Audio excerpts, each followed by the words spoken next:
Welcome. This is Psych. Today in the United States, you have to be 18 years old as well as a citizen in order to vote. So, should everyone who is 18 and a citizen be allowed to vote? Maybe. I'm not smart enough to vote.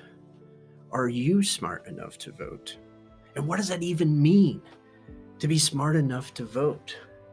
Well, today I'm going to talk about how tests have often been used as a barrier that has prevented other people from exercising their rights as a citizen.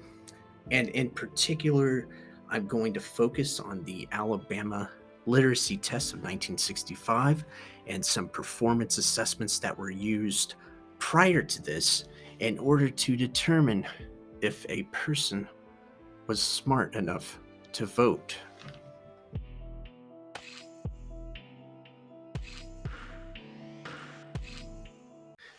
Tests are often used for various purposes. So, for example, certification tests are supposed to ensure public safety so that people who do not have, let's say, adequate skills are prevented from endangering the public.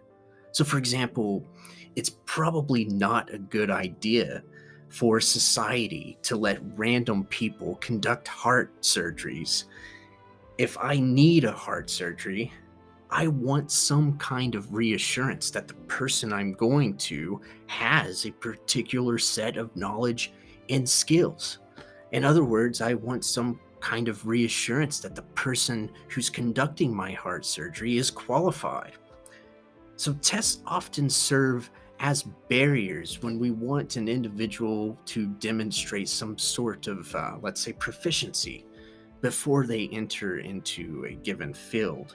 So, for example, and there are many historical examples, such as when in the Middle Ages, guilds consisted of three hierarchical levels: an apprentice, a journeyman, and a master.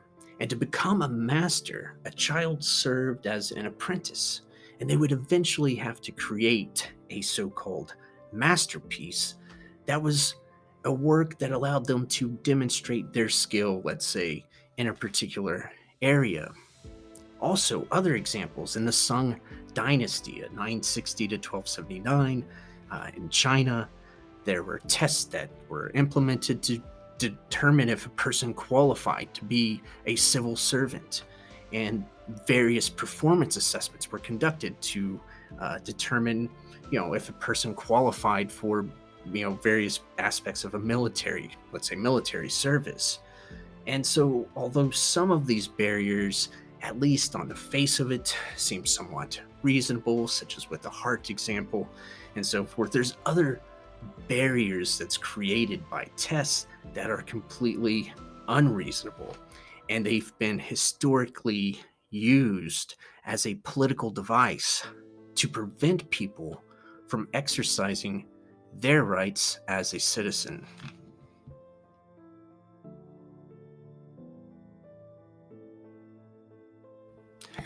After the American Civil War in the United States, many southern states were concerned about the potential of this newfound political power of the black population. Such concerns led to the establishment of literacy tests, poll taxes, and other devices aimed at preventing people from exercising their rights. And now, this history is quite complicated, and I can only go into some of the details here, but I'm going to leave links in the description below if you're interested in reading more about this topic. And since I specialize in educational and psychological testing, it's mainly the tests themselves that I'm going to focus on. And let's take a further look at the literacy tests and how they served as a barrier. Literacy tests were originally designed to determine if someone could read and write, and they are characteristic of what we would consider to be a performance assessment. So let's take a look at this early version of the literacy tests. You can see that the test consists of these two different parts. One part asks the participant to read from excerpts of the Constitution. And as you scroll or look through this, you can see that these excerpts are quite complicated excerpts from the Constitution. Legal writing is not necessarily the most straightforward kind of writing. You can see also in Part B that the second part of the test actually asks the participant to write something from the Constitution. Now, these tests were subjectively scored by an arbiter. There's no real rules or guidelines for what was considered to be a correct or incorrect answer. And as you might imagine, people often failed these tests.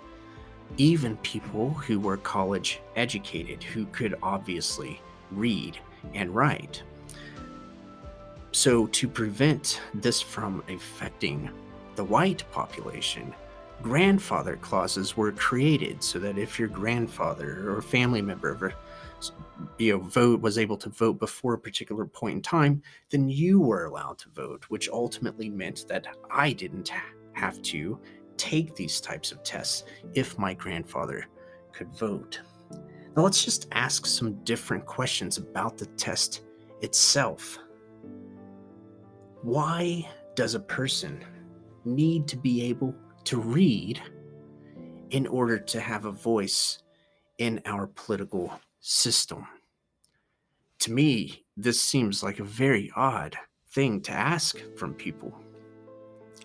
Why does a person need to be able to write to have a voice in our political system?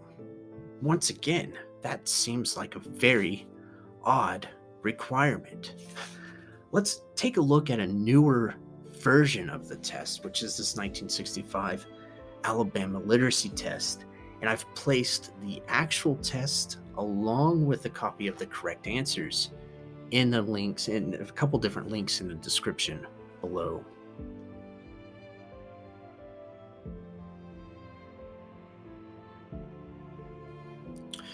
So the test consists of 68 questions that are actually quite challenging to answer. So let's take a look at a few of the questions, and I want you to determine, well, how well would you do on this test? A president elected at the general election in November takes office the following year on what date? Number 2, does enumeration affect the income tax levied on citizens in various states? I suppose at least with this one, you've got a 50-50 shot at it, if you're guessing. Number 3, of the original 13 states, the one with the largest representation in the first Congress was what?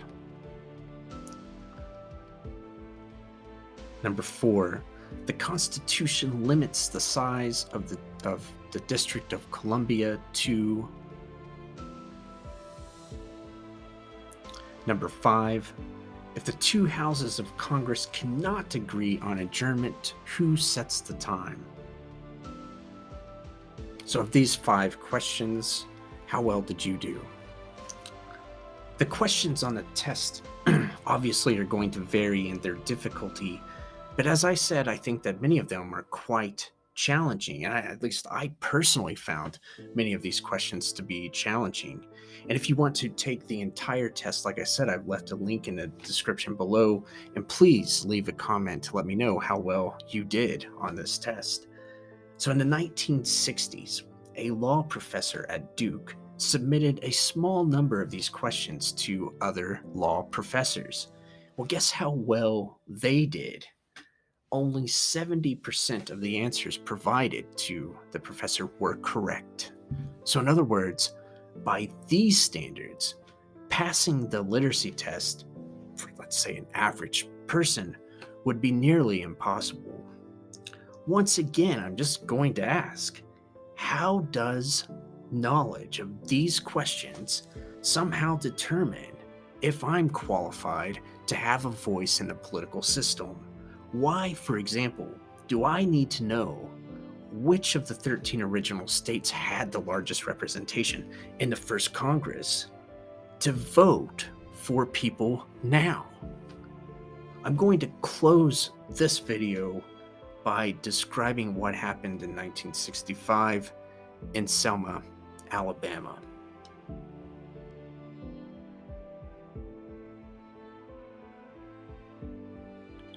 In 1965, Martin Luther King Jr. led a voter registration drive in Selma, Alabama. The population of Selma at the time was approximately 30,000, and although the black population slightly outnumbered the white population, only 1% of registered voters were black.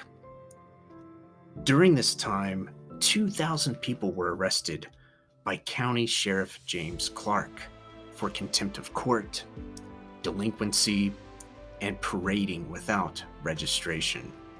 Clark was infamous for wearing this military-like gear and a never pin on his shirts that stood for never integrate.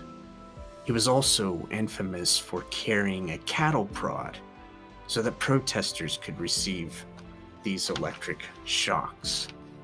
Applicants stood in line for several hours only to take a literacy test.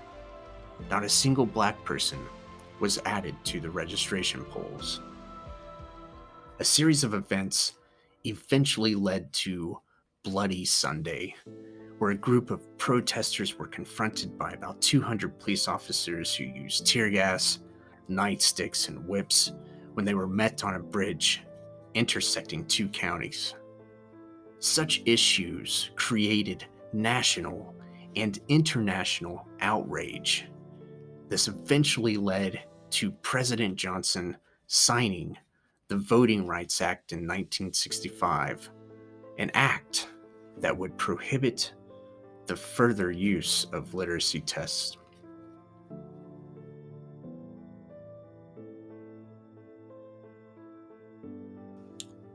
So, where does this leave us?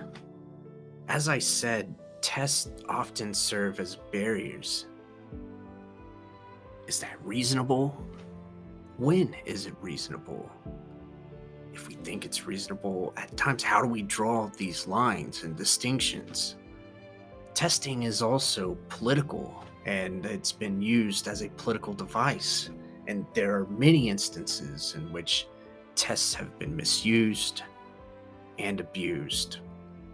So, my friends, we're at a critical juncture in history, and we're going to have to be able to have difficult conversations about our past, our present, and where we want to go in the future. So stay with me, and I'm going to also have a series about the misuse of tests, bias in testing, how we detect that, and so forth, in conjunction with the series that I've started about about validity theory.